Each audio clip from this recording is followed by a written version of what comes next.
ಕೇಳುಗರೆ ನಮಸ್ಕಾರ. ಆರೋಗ್ಯದ ವಿಷಯದ ಬಗ್ಗೆ ಮಾಹಿತಿಯನ್ನ ನೀಡುವಂತಹ ಒಂದು ಕಾರ್ಯಕ್ರಮ. ಆಯುರ್ವೇದದಲ್ಲಿ ಜಲೋಕಾವಚರಣದ ಮಹತ್ವದ ಬಗ್ಗೆ ನಮ್ಮ ಇಂದಿನ ಸಂಚಿಕೆಯಲ್ಲಿ ಮಾತನಾಡಲಿಕ್ಕಿದ್ದೇವೆ. ನಮ್ಮೊಂದಿಗಿದ್ದಾರೆ Shri Dharmasthala Manjunatheshwara college of Ayurveda hospital and research centre ಉಡುಪಿಯ ಶಲ್ಯತಂತ್ರ ವಿಭಾಗದ ಪ್ರಾಧ್ಯಾಪಕರು ಮತ್ತು ಮುಖ್ಯಸ್ಥರು ಆಗಿರುವಂತಹ ಡಾಕ್ಟರ್ ರಜನೀಶ್ ವಿ ಗಿರಿ ಅವರು. ಸರ್, ಕಾರ್ಯಕ್ರಮಕ್ಕೆ ಆತ್ಮೀಯವಾದ ಸ್ವಾಗತ.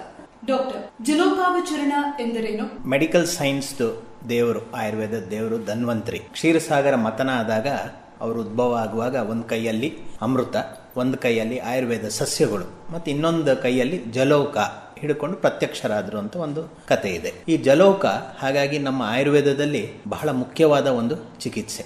ಜಲೋಕ ಅಂದ್ರೆ ಏನು ಅಂದ್ರೆ ಅದು ಸಾಮಾನ್ಯವಾಗಿ ನಾವು ಅದನ್ನ ಜಿಗಣೆ ಅಂತ. ಬಟ್ ಜಲೋಕ ನಾವು ಯಾವುದು ಮೆಡಿಕಲ್ ಪರ್ಪಸ್ಗೆ ಯೂಸ್ ಮಾಡ್ತೀವಿ ಮತ್ತೆ ಸಾಮಾನ್ಯವಾಗಿ ಜನರು ನೋಡುವಂತ ಜಿಗಣೆ ಅದು ಬೇರೆನೆ. ಯಾಕೆಂದ್ರೆ ಈಗ ನಾವು ಮೆಡಿಕಲಿ ನೋಡಿದ್ರು ಕೆಲವುದು ಟಾಕ್ಸಿಕ್ ಲೀಚ್ ಅಂತ ಇರುತ್ತೆ, ಕೆಲವುದು ನಾನ್ ಟಾಕ್ಸಿಕ್ ಲೀಚ್ ಅಂತ ಇರುತ್ತೆ. ಟಾಕ್ಸಿಕ್ ನಾನ್ ಟಾಕ್ಸಿಕ್ ಏನ್ ಡಿಫ್ರೆನ್ಸ್ ಅಂದ್ರೆ, ಲೀಚ್ ಬೈಟ್ ಆದಾಗ ಏನಾದ್ರೂ ಅಲರ್ಜಿಕ್ ರಿಯಾಕ್ಷನ್ ಆದ್ರೆ we consider it as toxic leach. ಅದು ನಾವು ಮೆಡಿಕಲಿ ಯೂಸ್ ಮಾಡಬಾರ್ದು. ಬೇರೆ ಲೀಚಸ್ ಇದೆ, ಅದು ಬೈಟ್ ಮಾಡಿದಾಗ ಅದು ಯಾವುದೇ ತರದ ರಿಯಾಕ್ಷನ್ ಪ್ರೊಡ್ಯೂಸ್ ಮಾಡೋದಿಲ್ಲ. ಆ ಲೀಚ್ನ ಮಾತ್ರ ನಾವು ಮೆಡಿಕಲಿ ಯೂಸ್ ಮಾಡಬೇಕು. ಈಗ ಇದ್ರದ್ದು ಐಡೆಂಟಿಫಿಕೇಶನ್ ಹೇಗೆ ಅಂದ್ರೆ, ಇದು ವೈದ್ಯರಿಗೆ ಮಾತ್ರ ಸಾಧ್ಯ. ಯಾಕೆಂದ್ರೆ ಅದರಲ್ಲಿ ತುಂಬಾ ಹಲವಾರು ವೆರೈಟೀಸ್ ಇದೆ. ನಾವು ಮೆಡಿಸಿನ್ಗೆ ಯೂಸ್ ಮಾಡುವಂತ ಲೀಚ್ದು ಹೆಸರು ಹಿರಿಡುನೇರಿಯಾ ಗ್ರ್ಯಾನ್ಯುಲೋಸಾ ಅಂತ. This is called as common Indian cattle leech ಅಂತ.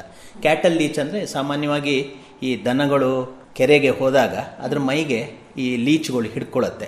ಆ ಲೀಚು ಸಾಮಾನ್ಯವಾಗಿ it is A non toxic leach. So ಮುಂಚಿನ ಕಾಲದಲ್ಲಿ ಏನ್ ಮಾಡ್ತಾ ಇದ್ರು, ಆ ಲೀಚ್ನ ಕಲೆಕ್ಟ್ ಮಾಡಿ ಆಮೇಲೆ ಮನುಷ್ಯರಿಗೆ ಯೂಸ್ ಮಾಡ್ತಾ ಇದ್ರು. So it is commonly called as Indian cattle leech ಅಂತ. Only that is used for medicinal purpose. ಹಾಗಾಗಿ ಇದಕ್ಕೆ ಮೆಡಿಕಲ್ ಲೀಚ್ ಥೆರಪಿ ಅಂತ ಹೇಳೋದು. ಸಾಮಾನ್ಯವಾಗಿ ಹೊರಗೆ ಹೋಗಿ ಕಚ್ಚಿಸ್ಕೊಂಡ್ರೆ ಅದು ಲೀಚ್ ಥೆರಪಿ ಆಗೋದಿಲ್ಲ, ಅದರಿಂದ ಅಲರ್ಜಿಕ್ ರಿಯಾಕ್ಷನ್ನೇ ಬರತ್ತೆ ಹೊರತು ಯಾವುದೇ ಉಪಯೋಗ ಇಲ್ಲ. ವೆರಸ್ ನಮ್ಮಲ್ಲಿ ಬಂದು ನಾವು ಕರೆಕ್ಟಾದ leech, non toxic leech use ಮಾಡಿದ್ರೆ ಅದರಿಂದ ತುಂಬಾ ಹಲವಾರು ಉಪಯೋಗಗಳು ಇದೆ. ಹಾಗೆ ಡಾಕ್ಟರ್, ಆಯುರ್ವೇದದಲ್ಲಿ ಜಲೋಕಾವಚರಣದ ಮಹತ್ವ ಏನು ಅಂತ ಹೇಳಿ ನಮ್ಮ ಕೇಳುಗರಿಗೆ ಹೇಳ್ಬೋದಾ? ಆಯುರ್ವೇದದಲ್ಲಿ ಎಲ್ಲ ಕಾಯಿಲೆಗಳು ಸಾಮಾನ್ಯವಾಗಿ 3 ದೋಷದಿಂದ ಆಗೋದು ಅಂತ ಸಾಮಾನ್ಯ ಎಲ್ರಿಗೂ ಗೊತ್ತಿದೆ. ವಾತ, ಪಿತ್ತ, ಕಫ. ಯಾವುದೇ ಕಾಯಿಲೆ ಇರಲಿ, ಆಯುರ್ವೇದ ವೈದ್ಯರು ಕೂಡ ಚಿಕಿತ್ಸೆ ಮಾಡಬೇಕಾದ್ರೆ ಅದು ವಾತ ದೋಷದಿಂದ ಆಗಿರೋದಾ, ಪಿತ್ತ ದೋಷದಿಂದ ಆಗಿರೋದಾ, ಕಫ ದೋಷದಿಂದ ಆಗಿರೋದಾ ಅಂತ ನೋಡಿ ಅದಕ್ಕೆ ಬೇಕಾದ ಚಿಕಿತ್ಸೆ ಮಾಡ್ತಾರೆ. ಸುಶ್ರುತ ಅಂತ, he is considered as a father of Indian surgery. ಯಾಕೆಂದ್ರೆ he was the first person who gave lot of knowledge about surgery. ಅವರ ಪ್ರಿನ್ಸಿಪಲ್ಸ್ ಏನಿದೆ ಇವತ್ತು ಸರ್ಜರಿಯಲ್ಲಿ, ಸರ್ಜರಿ ಫೀಲ್ಡ್ ಅಲ್ಲಿ it is considered as best. ಅವ್ರು ಏನ್ ಯೋಚನೆ ಮಾಡಿದ್ರು ಅಂದ್ರೆ, ಈ ವಾತ, ಪಿತ್ತ, ಕಫ ಅಲ್ಲದೆ there is a media required. ಅಂದ್ರೆ to make these doshas to move. ನಮ್ಮ ಬಾಡಿಯಲ್ಲಿ ಸಂಚಾರ ಆಗಬೇಕಾದ್ರೆ ಒಂದು ಮೀಡಿಯಾ ಬೇಕು. ಆ ಮೀಡಿಯಾ ರಕ್ತ.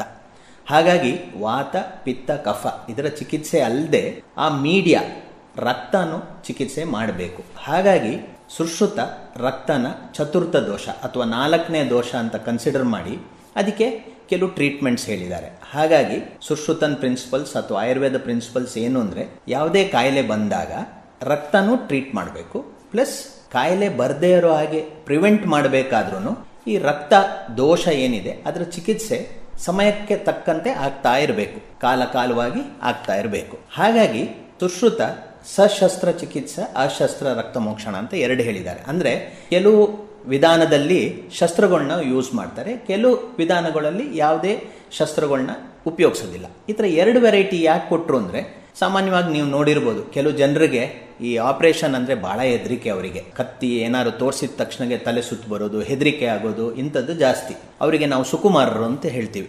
They are very sensitive people. ಈಗ ನಾವು ಯಾವುದೇ ಬ್ಲೇಡು ಅಥವಾ ನೀಡಲ್ ಉಪಯೋಗಿಸಿ ಅವರಲ್ಲಿ ರಕ್ತ ತೆಗಿಲಿಕ್ಕೆ ಹೋದ್ರೆ ಅವರಿಗೆ ತಲೆ ಸುತ್ತು ಬರೋದು, ಬೀಳೋದು ಎಲ್ಲ ಆಗತ್ತೆ. ಸೊ ಅಂಥವರಿಗೆ ಸುಶ್ರುತ ಏನು ಹೇಳಿದ್ದಾರೆ ಅಂದ್ರೆ, ಅಶಸ್ತ್ರ ರಕ್ತ ಮೋಕ್ಷಣ ಅಂದ್ರೆ ಯಾವುದೇ ತರದ ಅವರಿಗೆ ಹೆದರಿಕೆ ಆಗದೆ ರಕ್ತವನ್ನು ತೆಗಿಬೇಕು. ಅಂಥದ್ರಲ್ಲಿ ಈ ಜಲೂಕಾವಚರಣ ಅಥವಾ ಲೀಚ್ನ ಉಪಯೋಗಿಸಿ ರಕ್ತ ತೆಗೆಯೋದು ಬಹಳ ಒಂದು ಬೆಸ್ಟ್ ಟ್ರೀಟ್ಮೆಂಟ್. ಇದು ಬೆಸ್ಟ್ ಯಾಕೆ ಅಂದ್ರೆ, ಈಗ ನೀಡಲ್ ಅಥವಾ ನೈಫ್ ಯಾವುದೇ ನಾವು ಯೂಸ್ ಮಾಡಿದ್ರೆ ಬ್ಲಡ್ ತೆಗಿಲಿಕ್ಕೆ ಪೇಷಂಟ್ಗೆ ನೋವಾಗತ್ತೆ. ಈ ಜಲೂಕ ಯೂಸ್ ಮಾಡಿದಾಗ ಅಥವಾ ಲೀಚ್ ಜಿಗಣೆ ಯೂಸ್ ಮಾಡಿದಾಗ ಪೇಷಂಟ್ಗೆ ಯಾವುದೇ ತರದ ನೋವಾಗೋದಿಲ್ಲ. ಹಾಗಾಗಿ ಅವನಿಗೆ ಪ್ರೊಸೀಜರ್ ಆಗ್ತಾ ಇದೆ ಅನ್ನೋದೇ ಗೊತ್ತಾಗೋದಿಲ್ಲ.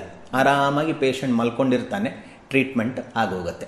ಯಾಕೆ ಈ ಥರ ಅಂದರೆ, ಈ ಲೀಚುದು ಸಲೈವಾಲಿ ಒಂದು ಕೆಮಿಕಲ್ ಇರುತ್ತೆ. ಆ ಜಾಗದಲ್ಲಿ ಬೈಟ್ ಮಾಡಿದಾಗ ಅದಕ್ಕೆ ಒಂದು ಎನಸ್ಥೆಟಿಕ್ ಎಫೆಕ್ಟ್ ಇದೆ. ಆ ಎನಸ್ಥೆಟಿಕ್ ಎಫೆಕ್ಟ್ ಇಂದ ಏನಾಗುತ್ತೆ, ಆ ಜಾಗದಲ್ಲಿ ಯಾವುದೇ ಥರದ ನೋವು ಗೊತ್ತಾಗೋದಿಲ್ಲ ಪೇಷಂಟ್ಗೆ. ಹಾಗಾಗಿ ಈ ಟ್ರೀಟ್ಮೆಂಟ್ ಮಾಡುವಾಗ ಪೇಷಂಟ್ ಈಸ್ ಕಂಪ್ಲೀಟ್ಲಿ ಕಂಫರ್ಟಬಲ್. ಮತ್ತೆ ನಾನ್ ಟಾಕ್ಸಿಕ್ ಲೀಚ್ ಯೂಸ್ ಮಾಡೋ ಕಾರಣ ಯಾವುದೇ ಥರದ ಅಲರ್ಜಿ ಆಗೋದಿಲ್ಲ ಪೇಷಂಟ್ಗೆ. ಸೊ ಪೇಷಂಟ್ ಭಾಳ ಕಾನ್ಫಿಡೆಂಟ್ ಆಗಿ he can come to a ayurvedic hospital, ಈ ಚಿಕಿತ್ಸೆಯನ್ನು ಮಾಡಿಸ್ಕೊಳ್ಬೋದು. ಈಗ ಈ ಚಿಕಿತ್ಸೆ ಆಯುರ್ವೇದದಲ್ಲಿ ಯಾವುದಕ್ಕೆ ಮಾಡಿಸ್ಕೊಳ್ಬೇಕು ಅಂತ ನಾನು ಮುಂಚೆ ಹೇಳಿದಾಗೆ, ವಾತ, ಪಿತ್ತ, ಕಫ ಮತ್ತು ರಕ್ತ ಅಂತ 4 ದೋಷ ಇದೆ.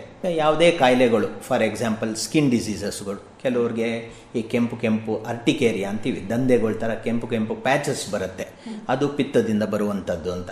ಇಂಥದ್ದು ಯಾವುದೇ ಪಿತ್ತದ ಕಾಯಿಲೆಗಳು ಇರ್ಬೋದು. ಇಟ್ ಮೇ ಬಿ ಕುರ ಅಂತ ಹೇಳ್ತೀವಿ, ಆಪ್ಸೆಸ್ ಅಂತ ಹೇಳ್ಬೋದು, ಅಥವಾ ಪಿಂಪಲ್ಸ್ ಅಂತ ಹೇಳ್ತೀವಿ, ಅದಿರಬಹುದು, ಅಥವಾ ಸೆಲ್ಯುಲೈಟಿಸ್ ಅಂತ. ಕಾಲಲ್ಲಿ ಡಯಾಬಿಟಿಕ್ಸ್ ಅಲ್ಲಿ ತುಂಬ ಕಾಮನ್. ಅದು ಏನೇ ಇಂಜುರಿ ಆದ್ರೂ ತುಂಬ ಸ್ವೆಲ್ಲಿಂಗು, ರೆಡ್ನೆಸ್ಸು, ಪೇಯ್ನ್ ಎಲ್ಲ ಬರುತ್ತೆ. ಇದೆಲ್ಲ ಪಿತ್ತದು ಮತ್ತು ರಕ್ತದಿಂದ ಆಗುವಂಥ ಕಾಯಿಲೆಗಳು. ಇದಕ್ಕೆ ಅಥವಾ ಈ ವೆರಿಕೋಸ್ ವೈನ್ ಅಂತೀವಿ. ವೆರಿಕೋಸ್ ವೈನ್ ಅಂದರೆ ಈ ವೆಯ್ನ್ಸ್, ರಕ್ತನಾಳಗಳು ದಪ್ಪ ಆಗೋದು. ಅದರಿಂದ ಏನಾಗುತ್ತೆ, ರಕ್ತ ಸಂಚಾರ ಸರಿಯಾಗದೆ ಅದು ಕಾಲಲ್ಲಿ ಅರೌಂಡ್ ಆ್ಯಂಕಲ್ ಜಾಯಿಂಟ್ಸ್ ತುಂಬ ಸ್ವೆಲ್ಲಿಂಗ್ ಆಗಿ ಕಪ್ಪಾಗತ್ತೆ. ಅಂಥ ಕಾಯಿಲೆಗಳಿಗಾಗ್ಬೋದು. ಅಥವಾ ಸ್ಕಿನ್ ಡಿಸೀಸಸ್, ಸೋರಿಯಾಸಿಸ್ ಅಂತೀವಿ, ಎಕ್ಸಿಮಾ ಅಂತೀವಿ. ಇಂಥ ಕಾಯಿಲೆಗಳಿಗೆ ಈ ಜಲೋಕಾವಚರಣ ಅಥವಾ ರಕ್ತ ಮೋಕ್ಷಣ ಮೆಡಿಕಲಿ ಡಾಕ್ಟರ್ಸ್ ನೋಡಿ ಯಾವ ಜಾಗದಿಂದ ಎಷ್ಟು ಪ್ರಮಾಣದಲ್ಲಿ ತೆಗಿಬೇಕು ಅಂತ ಮೆಡಿಕಲಿ ಮಾಡಿದಾಗ there is lot of results. So ಇದು ಆಯುರ್ವೇದದಲ್ಲಿ ಹೇಳಿರುವಂಥ ಒಂದು ಲೀಚ್ ಥೆರಪಿ ಅಂತ ಹೇಳಬಹುದು. ಈ ಲೀಚ್ ಥೆರಪಿ ಮಾಡಿದಾಗ ಏನಾಗುತ್ತೆ, ಆ ಇನ್ಫ್ಲಮೇಟರಿ ಪ್ರೋಸೆಸ್ ಅಥವಾ ಏನು ಡ್ಯಾಮೇಜ್ ಇದೆ ಆ ಡ್ಯಾಮೇಜು ಕಡಿಮೆ ಆಗ್ತಾ ಬರುತ್ತೆ. ಸೊ ಇದು it's A very common therapy in European countries also. ಅದಲ್ಲದೆ ಬಹಳ ಒಂದು ವಿಶೇಷ ಅಂದರೆ ಈ ಕ್ರಾನಿಕ್ ನಾನ್ ಹೀಲಿಂಗ್ ವೂಂಡ್ಸ್ ಅಂತ ಇದೆ. ಸಾಮಾನ್ಯವಾಗಿ ನೀವು ನೋಡಿರ್ಬೋದು, ಈ ಡಯಾಬಿಟಿಕ್ ಪೇಷಂಟ್ಸ್ ಇರ್ಬೋದು, ಅಥವಾ ತುಂಬ ದಿವಸದಿಂದ ಪ್ಯಾರಾಲಿಸಿಸ್ ಎಲ್ಲ ಆದಾಗ ಅವರಿಗೆ ಬೆಡ್ ಸೋರ್ ಅಂತ ಆಗತ್ತೆ ಬೆನ್ನಲ್ಲಿ. ಈ ಗಾಯಗಳು ತುಂಬ 2 ತಿಂಗಳು, 3 ತಿಂಗಳು, 4 ತಿಂಗಳು ಆದರೂ ಸರಿಯಾಗಿ ವಾಸಿಯೇ ಆಗೋದಿಲ್ಲ. ಅಂಥದ್ರಲ್ಲಿ ಈ ಹೊಸ ರಕ್ತ ಆ ಜಾಗಕ್ಕೆ ಬರಬೇಕಾದ್ರೆ ಅಥವಾ ಹೀಲಿಂಗ್ ಪ್ರೋಸೆಸ್ ಇನಿಷಿಯೇಟ್ ಆಗಬೇಕಾದ್ರೆ ಈ ಲೀಚ್ ಥೆರಪಿ ಬಹಳ ಮುಖ್ಯ. ಹಾಗಾಗಿ ಈ ಲೀಚ್ ಥೆರಪಿ ಫಾರಿನ್ ಕಂಟ್ರೀಸಲ್ಲಿ ಎಲ್ಲ ಕಡೆನೂ they are using this for promoting wound healing. ಗಾಯ ಬೇಗ ವಾಸಿ ಆಗಬೇಕಾದ್ರೆ ಅವರು ಬೇಕಾದ ಔಷಧಿಗಳು ಕೊಡ್ತಾರೆ, ಆಂಟಿಬಯೋಟಿಕ್ಸ್ ಕೊಡ್ತಾರೆ, ಲೋಕಲ್ ಡ್ರೆಸ್ಸಿಂಗ್ಸ್ ಮಾಡ್ತಾರೆ. ಅದಲ್ಲದೆ ಈ ಲೀಚ್ ಥೆರಪಿಯಿಂದ ಗಾಯ ತುಂಬ ಬೇಗ ವಾಸಿ ಆಗತ್ತೆ. ಅದಲ್ಲದೆ ನಾನು ಮುಂಚೆನೇ ಹೇಳಿದೆ, Sushruta is considered as father of plastic surgery also. ಹಾಗಾಗಿ ಈ ಯುರೋಪಿಯನ್ ಕಂಟ್ರೀಸ್ ಅಲ್ಲಿ ರೀಕನ್ಸ್ಟ್ರಕ್ಷನ್ ಸರ್ಜನ್ಸ್ ಅಂತ ಇದ್ದಾರೆ, ಪ್ಲಾಸ್ಟಿಕ್ ಸರ್ಜನ್ಸ್. ಪ್ಲಾಸ್ಟಿಕ್ ಸರ್ಜರಿ ಅಂದರೆ ಈ ಸ್ಕಿನ್ನದು ಅಥವಾ ಸ್ಕಿನ್ ಮೇನ್ಲಿ ಬೇರೆ ಜಾಗದಿಂದ ತಗೊಂಡು ಪೇಷಂಟ್ಗೆ ಎಲ್ಲಿ ಗಾಯ ಆಗಿರುತ್ತೆ ಅಥವಾ ಎಲ್ಲಿ ಅಗತ್ಯ ಇದೆ, ಬರ್ನ್ ವೂಂಡ್ಸ್ ಅಲ್ಲ, ಅವರು ಅದ್ರ ಮೇಲೆ ಟ್ರಾನ್ಸ್ಪ್ಲಾಂಟ್ ಮಾಡ್ತಾರೆ.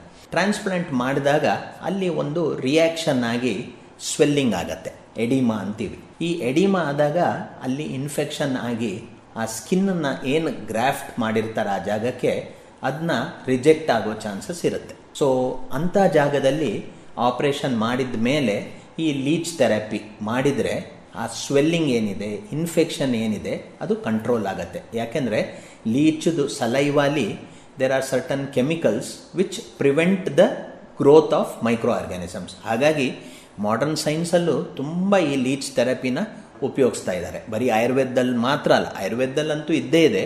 ಅದಲ್ಲದೆ ಮಾಡರ್ನ್ ಸೈನ್ಸಲ್ಲೂ ಈ ಲೀಚ್ ಥೆರಪಿನ ತುಂಬ ಉಪಯೋಗಿಸ್ತಾ ಇದ್ದಾರೆ. ಹಾಗಾಗಿ ಮಹತ್ವ ತುಂಬ ಇದೆ ಇದರದ್ದು. ಈ ಜಲೋಕಾವಚರಣವನ್ನು ಯಾರಲ್ಲಿ ಮಾಡಬಹುದು ಮತ್ತು ಇದರಿಂದ ಯಾವ ರೀತಿಯ ತೊಂದರೆಗಳು ಆಗ್ತಾ ಇದೆ ಅಂತ ಹೇಳ್ಬೋದಾ? ಸಾಮಾನ್ಯವಾಗಿ ಈ ಲೀಚ್ ಥೆರಪಿ ಅಥವಾ ಜಲೋಕಾವಚರಣ ನಾನು ಮುಂಚೆನೇ ಹೇಳಿದೆ, ಇದು ಸುಕುಮಾರರಿಗೆ ಬಹಳ ಒಳ್ಳೆಯದು. ಸುಕುಮಾರರು ಅಂದರೆ ಚಿಕ್ಕ ಮಕ್ಕಳಿಂದ ವಯಸ್ಸಾದವ್ರ ತನಕ ಗರ್ಭಿಣಿಯರು ಎಲ್ಲರಲ್ಲೂ ಮಾಡಬಹುದು. ಬಟ್ ಇದಕ್ಕೆ ಬೇಕಾಗುವ ಒಂದು ಏನು ಟೆಕ್ನಿಕಲ್ ನಾಲೆಡ್ಜ್ ಇದೆ ಅದು ಬಹಳ ಇಂಪಾರ್ಟೆಂಟ್. ಇದು ಆಯುರ್ವೇದ ವೈದ್ಯರಿಗೆ ಮಾತ್ರ ಟ್ರೈನಿಂಗ್ ಆಗಿರೋದು. ಹಾಗಾಗಿ ಇದು ಆಯುರ್ವೇದ ವೈದ್ಯರ ಹತ್ರ ಬಂದು ಟ್ರೀಟ್ಮೆಂಟ್ ಮಾಡಿಸ್ಕೊಳ್ಬೇಕು. ಯಾಕೆಂದ್ರೆ ಈ ಲೀಚ್ದು ಸಲೈವಲ್ಲಿ ಒಂದು ಹಿರುಡಿನ್ ಅಂತ ಒಂದು ಸೆಕ್ರೀಷನ್ ಇರುತ್ತೆ. ಈ ಲೀಚು ನಮ್ಮನ್ನ ಬೈಟ್ ಮಾಡಿದಾಗ ಬ್ಲಡ್ ಸಾಮಾನ್ಯವಾಗಿ ನಮ್ಮ ಮೈಯಲ್ಲಿ ಕ್ಲಾಟ್ ಆಗತ್ತೆ.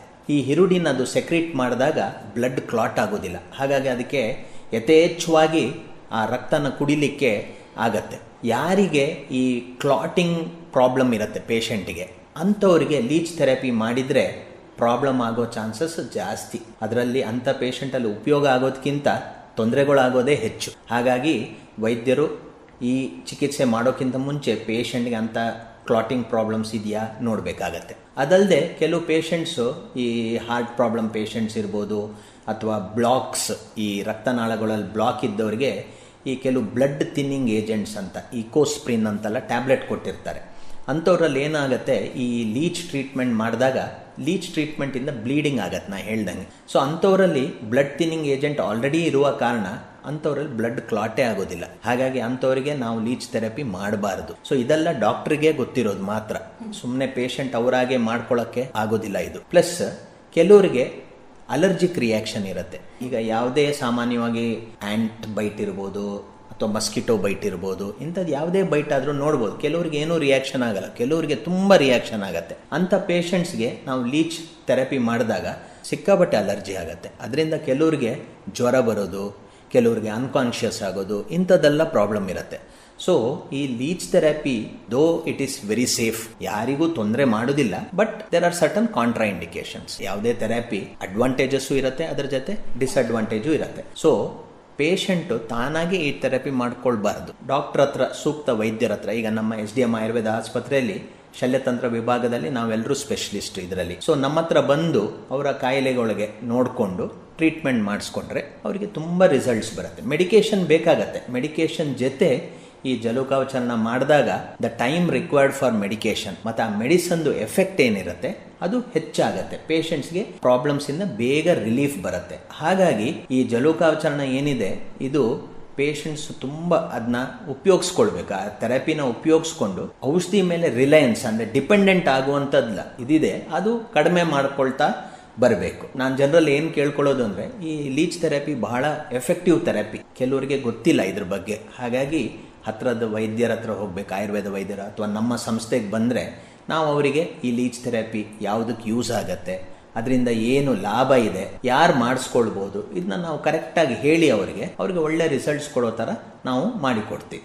ಡಾಕ್ಟರ್, ನೀವು ನಮ್ಮ ಇಂದಿನ ಕಾರ್ಯಕ್ರಮದಲ್ಲಿ ನಮ್ಮ ವೀಕ್ಷಕರಿಗೆ ಆಯುರ್ವೇದದಲ್ಲಿ ಜಲೋಕವಚರಣದ ಮಹತ್ವ ಏನು, ಇದನ್ನ ಯಾವ ರೀತಿಯಲ್ಲಿ ಉಪಯೋಗಿಸಬಹುದು, ಜನರು ಇದರ ಅಡ್ವಾಂಟೇಜಸ್ ಅನ್ನು ಯಾವ ರೀತಿಯಲ್ಲಿ ತಗೊಳ್ಬಹುದು ಅಂತ ಹೇಳುವ ಒಳ್ಳೆಯ ಮಾಹಿತಿಯನ್ನ ನೀಡಿದ್ದೀರಾ.